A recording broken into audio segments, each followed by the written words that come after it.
While I was traveling for work, my 14-year-old daughter woke up to a note from my parents. Pack your things and move out. We need to make space for your cousin. You're not welcome. 3 hours later, I handed them this. My parents went pale. Wait, what? How? Now, let me be clear about something. I didn't dump my kid on my parents.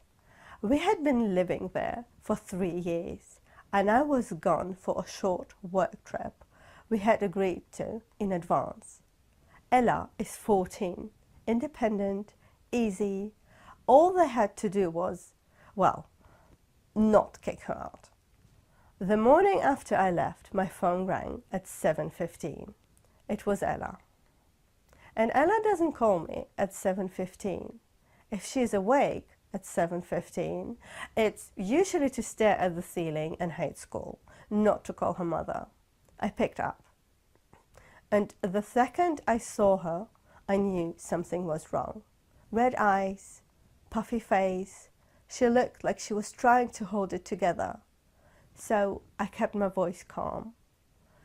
You know that voice you put on as a parent? Like, if you sound steady, maybe everything will be steady. Hey, sweetheart, I said. What happened? She didn't even answer straight away. She swallowed, looked down, then lifted this piece of paper with both hands. I got a note, she said. A note from who? She just stared at it, like she couldn't believe it was real. Grandma and Grandpa, she said. My parents. My brain was trying to make this make sense. What does the note say? I asked. Ella took a breath, like she was about to step onto a stage, and she read it. Pack your things and move out. We need to make space for your cousin. You're not welcome. That was it. No, please, no, let's talk, no, we're sorry, just move out and you're not welcome. Written to a 14-year-old. I actually sat there for a second, staring at my screen, trying to decide if I've misheard. Like, maybe the note said, pack your things and move out, we need to make space for your cousin, we love you. It did not. Ella, I said, keeping my voice low. Did you talk to them? She shook her head. No, I didn't go out. I don't want to see them. Her voice cracked on the last word, and she blinked fast, like if she blinked the wrong way, she would start sobbing again. That hurt more than the note. Because she wasn't just upset about being told to leave. She was hurt because these are her grandparents, people she thought were safe. Okay, I said, listen to me. You did nothing wrong, nothing. Do you hear me? She nodded, but she still looked like she was holding herself together with tape. Why would they do that? She whispered. I thought they liked me. I took a slow breath, because if I let my anger loose on camera with my child watching, I would scare her, and I needed her to feel safe. I'm going to call them, I said, right now. Ella's eyes widened. Mom, please. Stay right there, I said. I will handle it. Then I ended the call and called my mother. She answered like I was calling to ask what she wanted for dinner. Hello! Mom, I said, did you leave Ella a note telling her to, move out? There was a pause. Not a confused pause, a pause like she was deciding how much to admit. Yes, she said finally. Right. What is going on? We need the room. she said. The room for what? For Nicole, obviously, my mother said. Like, that explained everything. Nicole needs to move in. Nicole and Layla. Nicole is my sister, and Layla is her 7-year-old daughter. I was stunned.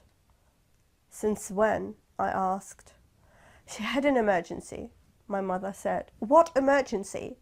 She had a fight with Justin, my mother said, and she needs space. Justin is Nicole's husband, Layla's father. And you decided the solution was to throw my daughter out. I mean, where is she supposed to go? My mother sounded irritated now, like I was the one making it difficult. She can go to her father, she said. Ryan, my ex. My parents knew exactly how uninvolved he was. They knew that Ella wouldn't want to stay with him. They knew it would upset her. They knew it would actually scare her. And my mother said it like she was suggesting a fun weekend activity. I could feel my hands shaking. You're telling my child she isn't welcome, I said, because Nicole wants the room, and your solution is to send her to Ryan. My mother snapped. Listen, don't make this into a big drama. Then she added, like she has been saving it up, and she has been rude. She doesn't listen. I asked her to do dishes, and she loaded the dishwasher completely wrong. Cups full of water, bowls facing the wrong way, the pan still greasy. I had to redo the whole thing. I blinked. That's what it is, I said. A dishwasher. It's the attitude, my mother said quickly. And we need the room. Mom, I said, Ella cooks for herself. She cleans up.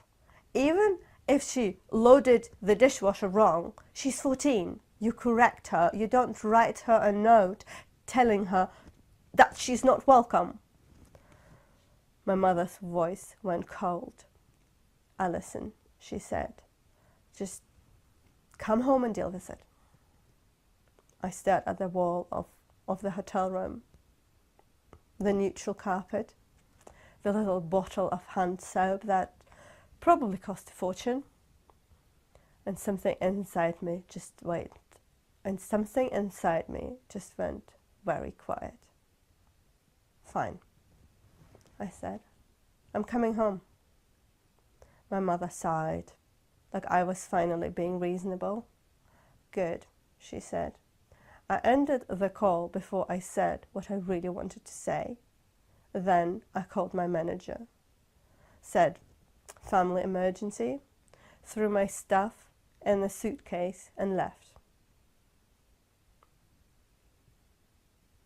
I drove 2 hours with my jaw clenched the entire time. And when I pulled into my parents' driveway, I didn't feel nervous. I felt calm in a way that usually means you're about to do something you can't undo. I walked into the house. My mother looked at me and actually smiled. Oh, she said, see, that wasn't so difficult. I don't know why you made such a scene. Like, I had come back early from a spa weekend. My dad stood behind her with his arms crossed. And from the living room, I heard Nicole laughing. They didn't know it yet, but an hour later, I was about to hand them something, and their lives would never be the same again. But we will come to that.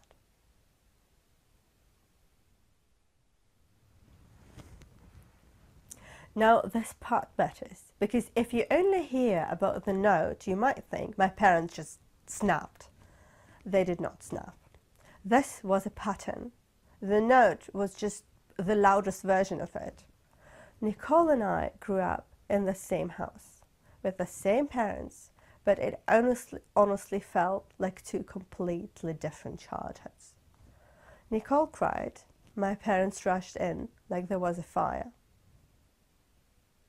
I cried. I got told to stop making a scene.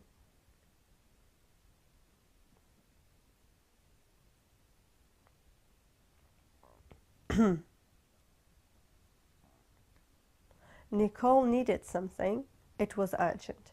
I needed something. It was figure it out. Then I turned 18. My parents didn't kick me out aggressively. It was more like they couldn't wait for me to go. You're an adult now, they said. Time to stand on your own. So I did.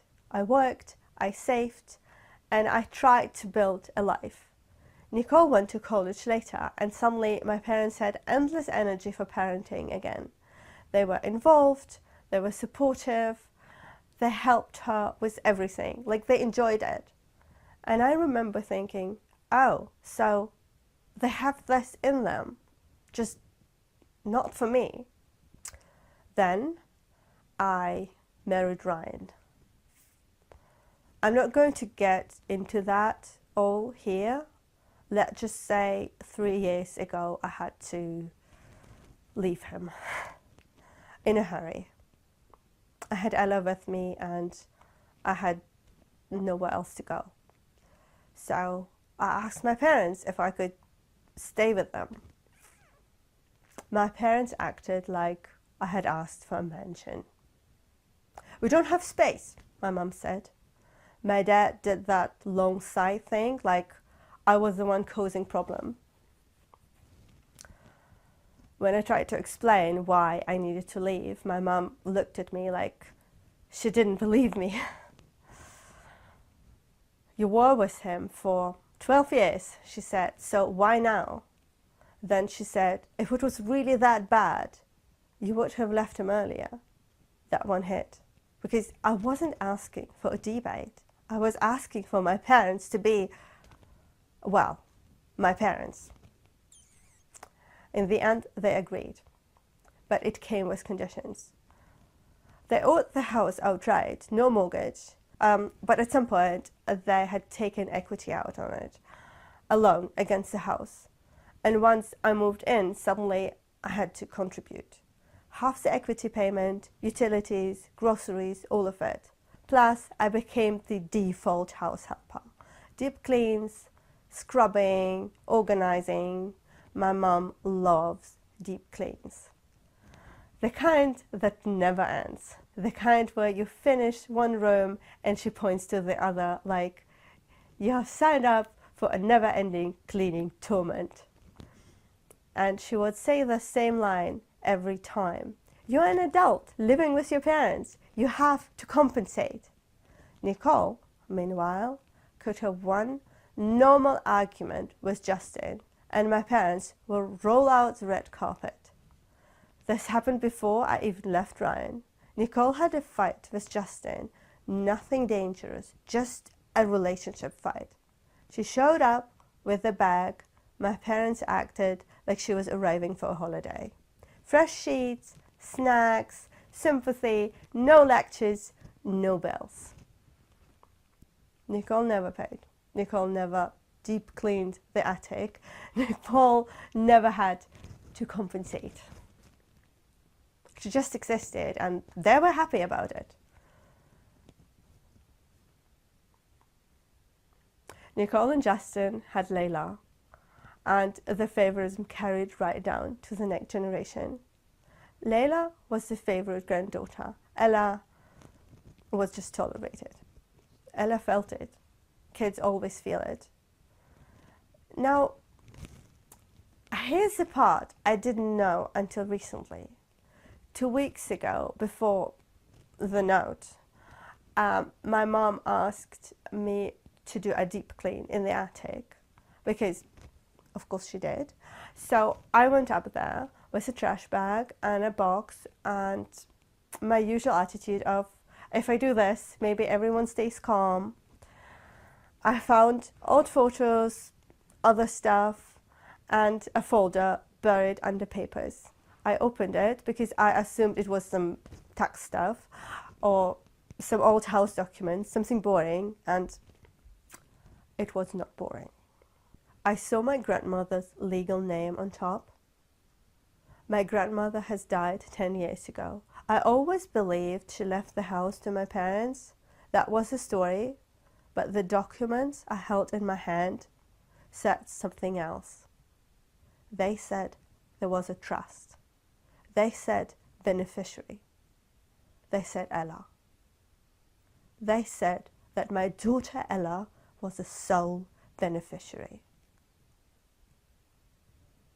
I remember standing there in the attic, dusty and frozen, thinking, no, that can't be right. That has to mean something else. So I did what I do, what some things feels too big to hold. I took pictures. I put the papers back. I went downstairs and I just acted normal. Then I called the lawyer. Her name was Ms. Collins. She listened, she asked questions, she didn't act shocked, she acted focused, and she said, we need to request everything. All paperwork, all accounting, everything they did as trustees. She drafted a letter for me, a formal demand, and I didn't send it. I didn't give it to my parents because they're my parents, and I needed time to wrap my head around the fact that they never told me, not once, not in 10 years. Then they handed my child a note that said, you're not welcome. And my, maybe I will handle this gently time was over. Back at my parents' house, my mom was still acting like I was being dramatic. My dad was still doing the arm cross thing. Nicole was still in the living room, loud and cheerful, like we were not in the middle of a crisis. I walked straight past them and went to Ella's room. Ella opened the door immediately, like she had been listening. Her face fell when she saw me, and then she tried to pull herself together, because she always does that. Mom, she whispered, are they really making me leave?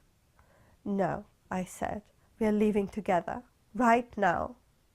Her shoulders shook with relief and fear at the same time. Then she said the thing that broke me. They said I could go to Dad.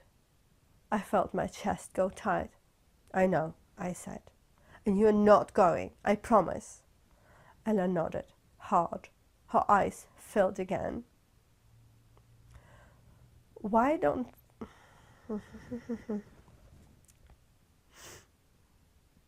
Ella nodded, hard.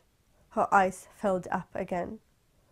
Why don't they want me? She asked. I pulled her into a hug. I don't know, I said. But it has nothing to do with you. I helped her pack essentials. Just what she needed to feel okay. Clothes, charger, toiletries, her favorite hoodie, the things you grab when your life turns into a suitcase. Then I stood up, took a breath, and walked back into the hallway. My mum looked at the bag in Ella's hand and rolled her eyes. Oh, for goodness sake, she said, stop turning that into production. I didn't argue. I reached into my own bag and pulled out an envelope. It was a letter from Miss Collins. And then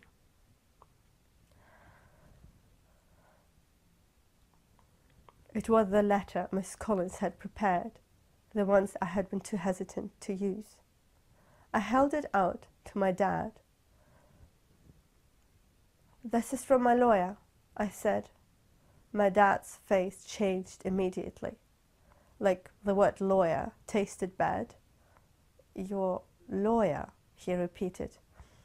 Yes, I said, Miss Collins. My mum stepped forward, fast. What is that? she demanded. It's a formal request, I said, for the trust paperwork, the accounting, everything. Nicole appeared in the hallway, phone in hand, annoyed. What is going on now? She snapped. I looked at her. This was the first time she looked even slightly nervous. My dad opened the envelope. He scanned the first page, and the color drained from his face so quickly it was almost impressive. My mum snatched it from him and read. She froze. Nicole leaned in. What is it? She said. Sharper now. My mum didn't answer. Nicole grabbed the pages and read them to herself. Her face went pale. Wait, she said, staring at the papers, then at me. What? Then quietly, like she genuinely could not understand how the ground under her feet had shifted. How? I didn't explain. Not there, not in front of my child, because Ella was behind me with her bag, watching the adults in her life fall apart. I took Ella's hand. We are leaving, I said. My mum's voice jumped up into shouting. My dad started yelling too. Nicole stood there, still pale, like someone had unplugged her.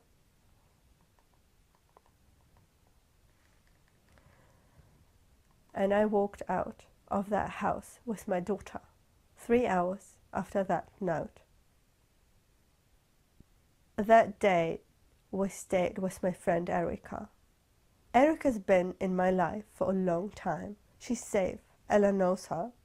She didn't grill us. She just let us come in, breathe, and get through the night. My phone did not stop buzzing.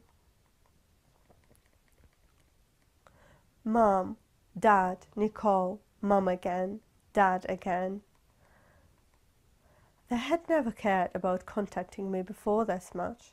So that evening I called Miss Collins, the lawyer I had spoken to after I found those trust papers. I told her everything. She said, "Send me a photo of the note, right now." I did.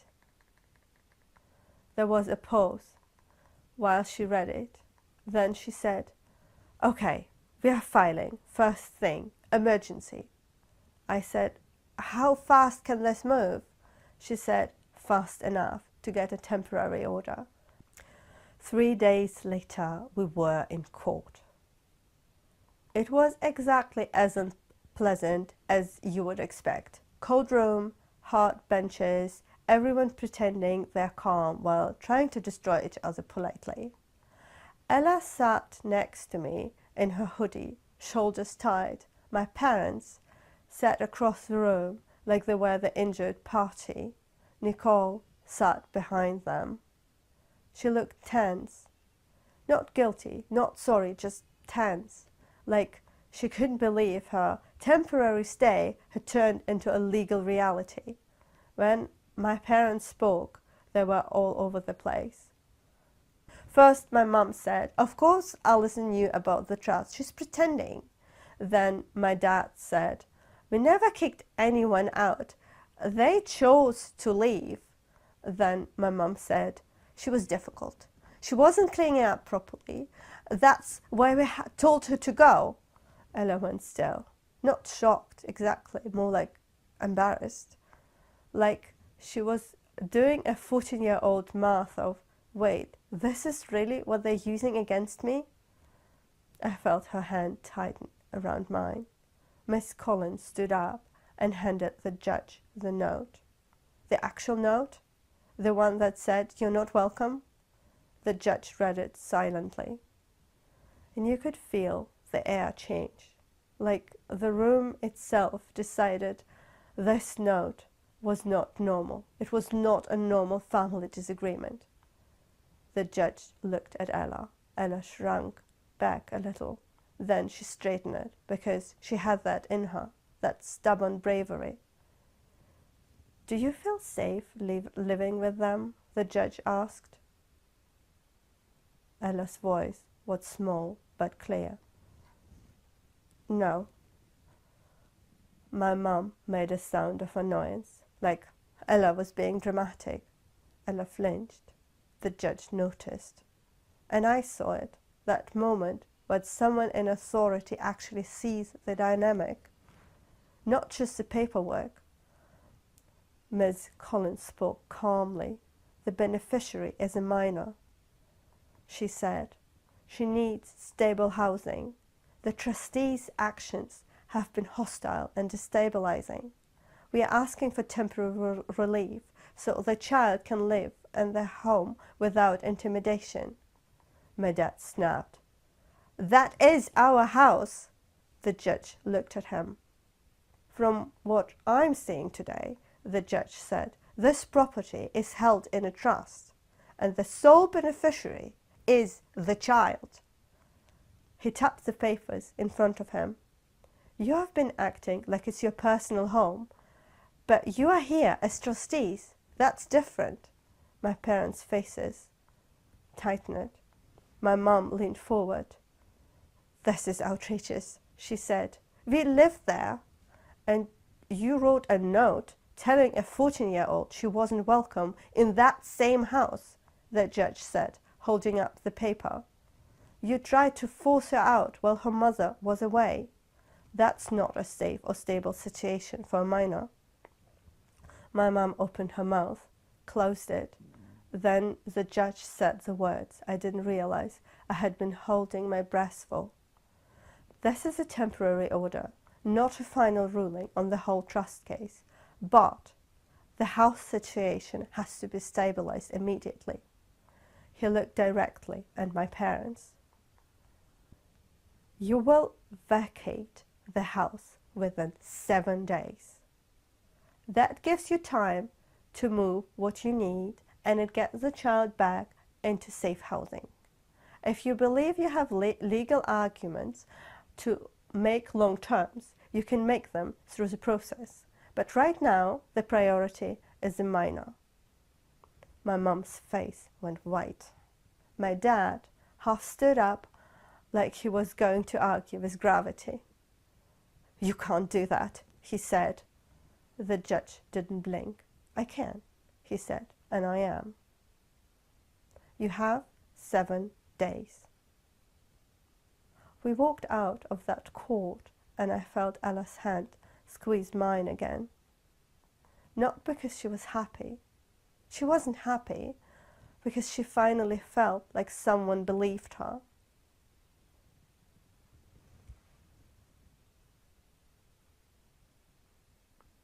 My parents moved out fast. Not gracefully, not quietly, but fast. Nicole and Layla never moved in, because once a judge says no, not like this, the whole plan falls apart. And honestly, Nicole's emergency didn't even last. She was furious, swearing she was done with Justin forever. Then a day later, they were like fine again. Apparently, the big crisis was something like him not backing her up in a small argument, or not saying the right thing fast enough. Normal couple stuff. Just treated like a national emergency. And that's when the story started. Not the legal ones, the social ones. Because when my parents couldn't control the house anymore, they tried to control the narrative. Flying monkeys showed up almost immediately. People I barely speak to, relatives I see once in a blue moon, they would call and start with, I'm just worried. In that tone, that means I already picked a side. Your parents are devastated. At first, I stayed quiet because I didn't want it to turn into a public show. Then the rumors hit Ella. That was the line. One afternoon, she came home from school, shut her bedroom door, and didn't come out. I knocked and went in. She was sitting on her bed, staring at the wall, face tight, like she has been holding tears in her throat. What happened? I asked. She swallowed. She swallowed. People were talking, she said. Who? Kids, she said. And their mums. Someone said you kicked grandma and grandpa out. Someone said you're trying to steal their house. And someone said I caused it. Her voice wobbled. I don't want to go to school anymore, she whispered. I sat down beside her. Okay, I said. You don't have to go tomorrow. She looked at me like she expected me to argue. Then she whispered, I'm sorry. I put my hand on her shoulders. No, I said. No, this is not your fault. This is adults behaving badly. That night, I did two things. First, I called the school and removed my parents from every contact list and permission form, every emergency detail, everything. Second, I sat down at the table, opened my banking app, and stopped paying everything I had been paying before. The equity payment, utilities, anything connected to them. Click, done. Click, done. It wasn't petty, it was reality. If you throw my child out, you do not get my money. Then I went to bed and stared at the ceiling and tried not to cry. Because even when your parents are wrong, it still hurts to admit they will never be what you needed. The smear campaign got louder, so I did something I never wanted to do. I told the truth, publicly, but only the part that mattered. I posted a short statement, not long run, no insults. I said my parents wrote my 14-year-old daughter a note telling her to move out while I was away, at work. And I posted a photo of that note. That was it. People read it, and suddenly the Alison's a cruel daughter story got very quiet. Because it's hard to defend a note that says you're not welcome to a child. Some of the same people who had judged me messaged me privately to apologize. Some didn't. That's fine. From what I heard, my parents stayed with long-term friends after they moved out. Those friends believed my parents at first. Then they saw the note. And that was the end of it. They told my parents to leave. The legal process continued in the background. Paperwork, hearings, back and forth. I won't bore you with the details, because half of it is just adults paying other adults to write angry letters. But I will tell you this. My parents tried everything. They tried denying, they tried blaming, they tried saying my grandmother wasn't in her right mind. They tried saying they were just trying to make things fair between granddaughters. They tried pretending it was all for Ella's benefit, which was especially bold considering they had literally tried to kick her out. Months into it, after another round of legal updates, there was a knock on the door. I opened it, and there they were, Mum and Dad, standing on the porch like they were visiting for coffee. My mum's face had this new expression she has never used on me before. Soft, sad, pleading. Alison, she said, we made a mistake. My dad nodded, stiffly. We love you. My mum said quickly, we love Ella. We are family. Please, can we not do this? Can we not make it worse? Worse? I repeated. My mum's eyes flicked past me like she wanted to see inside the house. You have to understand, she said. We have 2 daughters, 2 granddaughters. Your grandmother left everything to Ella. That wasn't fair. There it was again. Fair? My dad added. We just wanted it equal. I stared at them and felt something surprising. Not rage, just clarity. Equal? I said softly. When was anything ever equal? My mom opened her mouth. I didn't let her. You had 10 years, I said. 10 years to tell me. 10 years to do the right thing.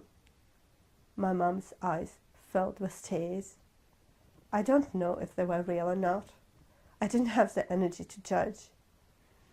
I found out 2 weeks before the note, I said. My mom blinked. What? I found the documents, I said, 2 weeks before you told my child to pack her things. My dad's jaw tightened. And do you know what I did? I said. Nothing. I didn't blow up your life. I didn't come at you screaming. I went to a lawyer and I sat with it because you are my parents and I didn't want to believe it. My mum whispered, I listened. And then you kicked out my child. I said, you suggested she goes to Ryan. You did it while I was away, so no, we're not starting over. My mum's face tightened. Please, she said, we made a mistake. You wrote it down, I said. You meant it enough to put it on paper. My dad put a hand on her arm and pulled her back slightly. They stood there for a second longer, like they were waiting for me to change my mind. I didn't. They left. And I closed the door.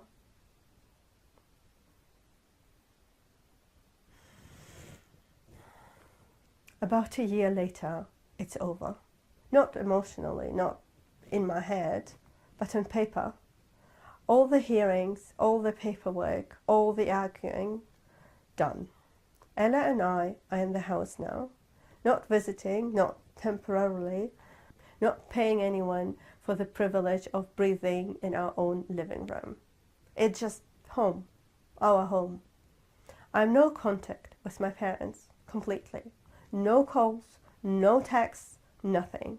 And I don't take a break from it on holidays. I don't do check-ins. I don't do just one message.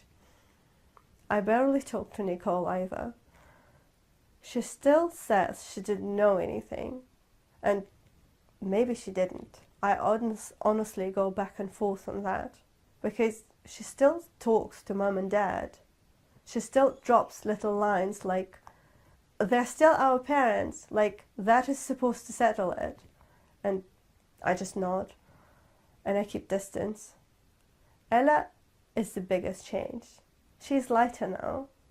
Not in a loud, jumpy way. In a quiet way. Like she finally believes she is allowed to take up space. She laughs more. She doesn't flinch when her phone rings. She doesn't brace herself before walking into a room. She doesn't second guess whether she's welcome. So you tell me, was I too harsh because they're my parents? Or did they stop being my parents the moment they tried to throw my child out? Thank you so much. I'm the writer. I have written this story. I hope you enjoyed it.